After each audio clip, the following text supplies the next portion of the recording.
एक कविता मैंने पढ़ी, श्री हरवंश राय बच्चन जी की थी, जो अमिताभ बच्चन जी के फादर हैं।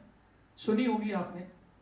लहरों से डरकर नौका पार नहीं होती, कोशिश करने वालों की कभी हार नहीं होती। मेरे साथ बोलेंगे आप? कोशिश करता हूं, अगर याद रह पाई होगी तो। लहरों से डरकर नौका कोशिश करने वालों की कभी हार नहीं होती। बड़ी गहरी बात है। लहरें आ रही हैं, है ना? इट मीन्स कि हमारी जिंदगी में कुछ अगेंस्ट कंडीशंस हैं। कह रहे उससे डर के बैठ जाओ तो क्या होगा? पहुंच जाएंगे दूसरे तट पर। देखो, बात होती तो एक लाइन की है, लेकिन यार मजा तब है जब आपको उसका मतलब समझ आ जाए। जाना दूसरी तरफ है, लहरें हैं, बहुत तूफान है समुद्र में, तो कहते डर के तो नौका पार नहीं होगी ना। लिखने वाला बड़ा गहराई में लिखता है, पागल होके लिखता है। तो फिर रिपीट कर रहा हूं, लहरों से डरकर नौका पार नहीं होती। सब बोलेंगे ये नहीं। कोशिश करने वालों की कभी हार नहीं होती। वो उसने ये नहीं लिखा कभी। मैं पढ़ने लगा, बोलने लगा, मेरे मुंह से 2 बार निकल गया कभी। मैंने कहा नहीं, दोबारा पढ़ा ना। मैंने कहा यार इसने कभी तो लिखा ही नहीं। इसका मतलब वो क्या कहना चाह रहा है? कोशिश करने वालों की हार नहीं होती। उसने ये नहीं कहा कि कभी नहीं होती, बहुत बार होती है। फिर आगे क्या लिखा है? कहता नन्ही चींटी जब दाना लेकर चलती है, चढ़ती दीवारों पर 100 बार फिसलती है। नन्ही चींटी जब दाना लेकर चलती है, चढ़ती दीवारों पर 100 बार फिसलती है। मन का विश्वास, फेथ होता है, ट्रस्ट होता है। मन का विश्वास रगों में साहस भरता है। चढ़कर गिरना, गिरकर चढ़ना ना अखरता है। क्या गहरी बात है। मन का विश्वास, ट्रस्ट है कि फिर क्या हो गया? मन का विश्वास रगों में साहस भरता है। चढ़कर गिरना, गिरकर चढ़ना ना अखरता है। आखिर उसकी मेहनत बेकार नहीं होती। कोशिश करने वालों की कभी नहीं बोला उसने, कोशिश करने वालों की हार नहीं होती। क्या गहरी बात है ना। मतलब उसने देखा होगा चींटी को, चढ़ते चढ़ते गिर गई होगी, उससे उसने एक पूरी कविता लिख दी। बहुत अच्छी अच्छी चीजें जिंदगी में हमें मिल जाती हैं। डिपेंड करता है कि हम उन चीजों से सीखते हैं या नहीं सीखते हैं। हारते तो हैं। आगे लिखा है डुबकियां गोताखोर, डुबकियां गोताखोर समुद्र में लगाता है। जो वो मोती ढूंढ के नहीं लेके आते, कहता जा जाकर 100 बार खाली हाथ आता है।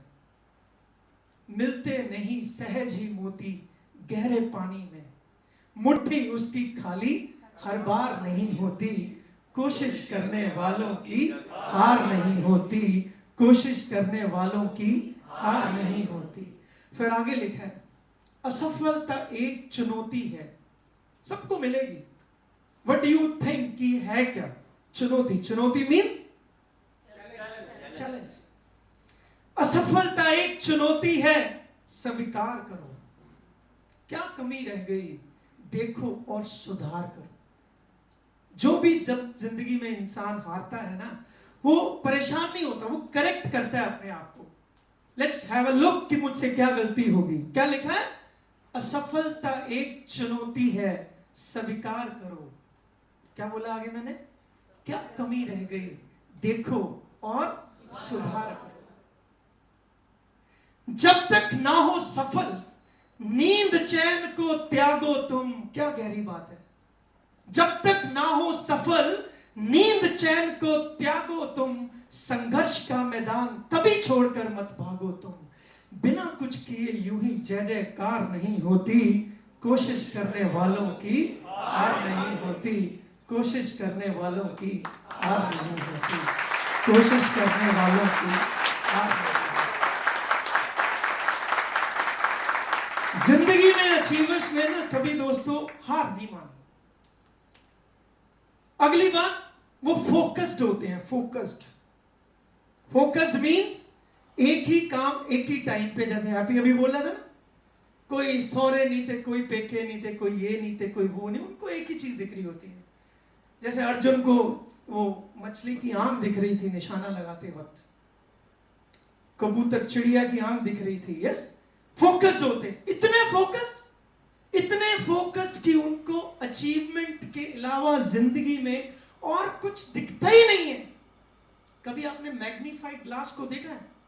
उसको यूं पकड़ के बैठना पड़ता है कितनी देर, फोकस करके, और फिर क्या होता है, थोड़ी देर बाद कागज के ऊपर अगर आपने फोकस करके रखा हुआ है, आग लग जाएगी। लेकिन अगर, ध्यान दीजिएगा, अगर आपने उस मैग्नीफाइड ग्लास को 1 सेकंड पहले हटा दिया, आग लगेगी? कितना फोकस चाहिए, इतने फोकस्ड होते हैं। और सबसे आखिरी और सबसे इंपॉर्टेंट है, तो बहुत सारी बातें, लेकिन आज के लिए मैंने आपके लिए 4-5 निकाली थी। अचीवर्स पर ट्रस्ट करते हैं। बड़ी गहरी बात करें, जो अचीवर्स बनते हैं वो जिंदगी में अचीवर्स पर ट्रस्ट करते हैं। दोस्तों, कुछ लोग आपके साथ जुड़ेंगे लाभ देखकर, और कुछ लोग जुड़ेंगे अपना स्वभाव देखकर। बड़ी गहरी बात की है मैंने। कुछ लोग जुड़ने से पहले, जुड़ने के वक्त फायदे, नुकसान, बेनिफिट, ये सब चीजें देखते हैं, लेकिन कुछ लोग सिर्फ अपना और सामने वाले का स्वभाव देखते हैं। मैं ये मानता हूं पर्सनली कि जिंदगी में ना, बिना टीचर के, बिना कोच के कामयाबी नहीं मिल सकती। बड़ी गहरी स्टोरी है, अपने साथ रखिएगा, पास रखिएगा।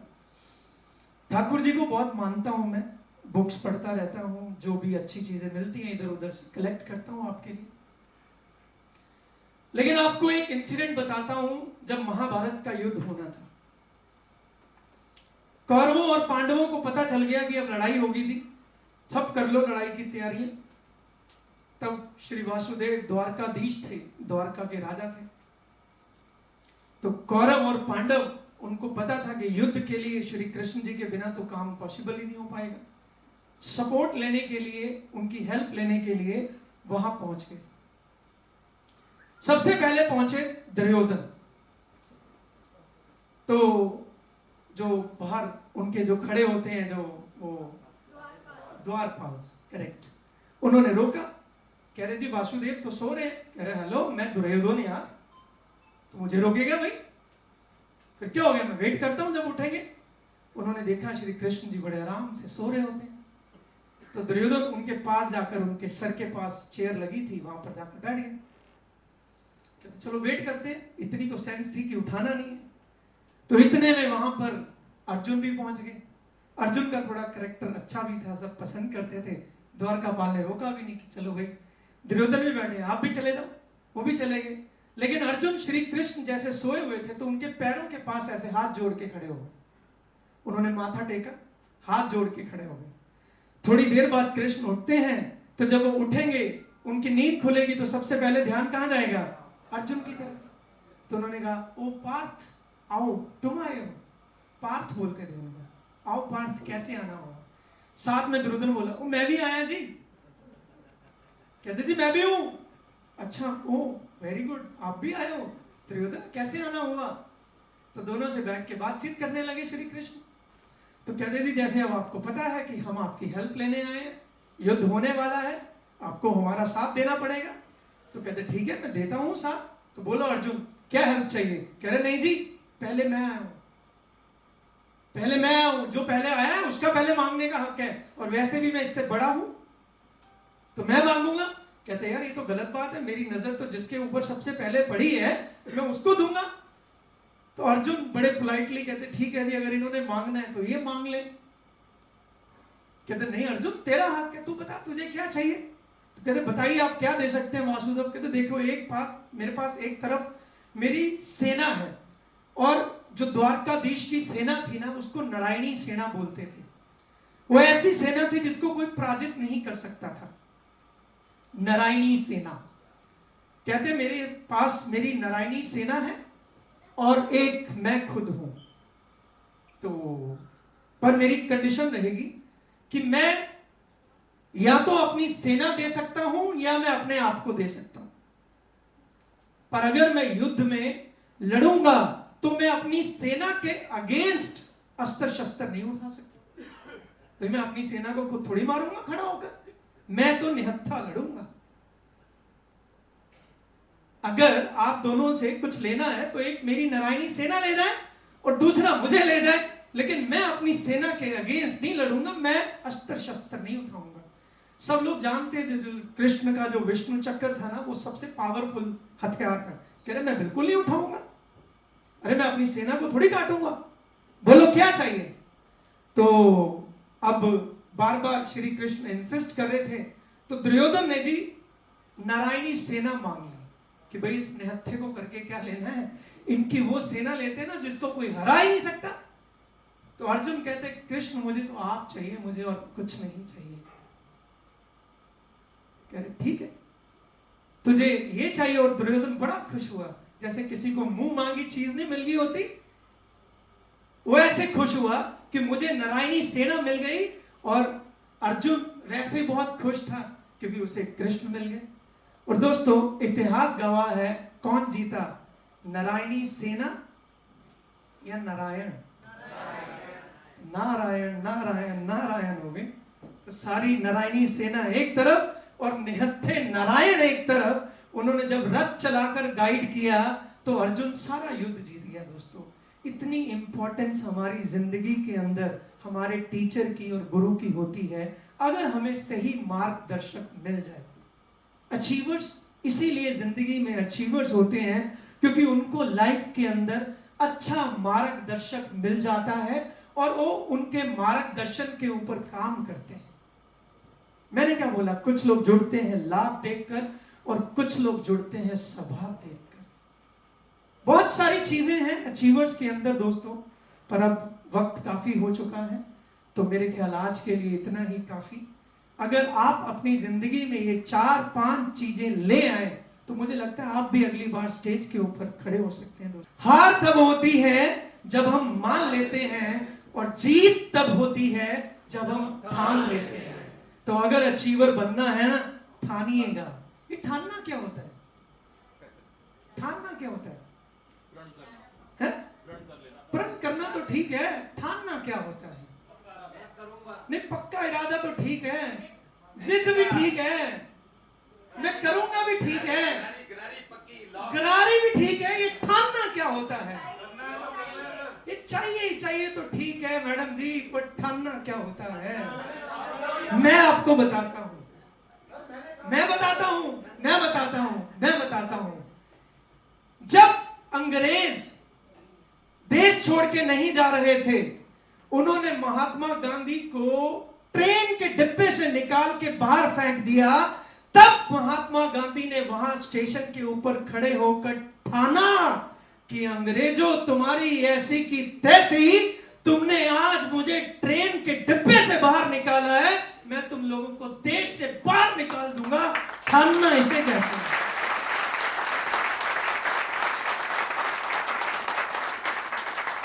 थॉमस अल्वा एडिसन ने ठाना कि कुछ मर्जी हो जाए मैं बल्ब बना के हटूंगा। 10,000 बार बल्ब नहीं बना और हर बार वो यही कहते होंगे बल्ब तेरी ऐसी की तैसी। तो कैसे नहीं बनता? जब तक तू नहीं बनेगा ना, मैं या खुद जल जाऊंगा या तुझे जला के छोड़ूंगा। ठानना इसे कहते हैं दोस्तों। जिद विद तो ठीक है, तो अगर अचीवर बनना है ना तो यहां से ठान के जाइएगा कि अगली बारी स्टेज तेरी तो ऐसी की तैसी, चेक तेरी तो ऐसी की तैसी, ये स्टार लेवल, ये डबल स्टार, ये ट्रिपल स्टार, तेरी तो ऐसी की तैसी। कैसे नहीं आएगा मेरे पास और आप अचीवर होंगे दोस्तों। Thank you very much. मेरी गुड विशेस हमेशा आपके साथ रहेंगी। आपको परमात्मा बहुत बहुत तरक्कियां दे। Love you all. इतना प्यार, इतना मोहब्बत देने के लिए thank you so much. Thank you so much दोस्तों। Thank you.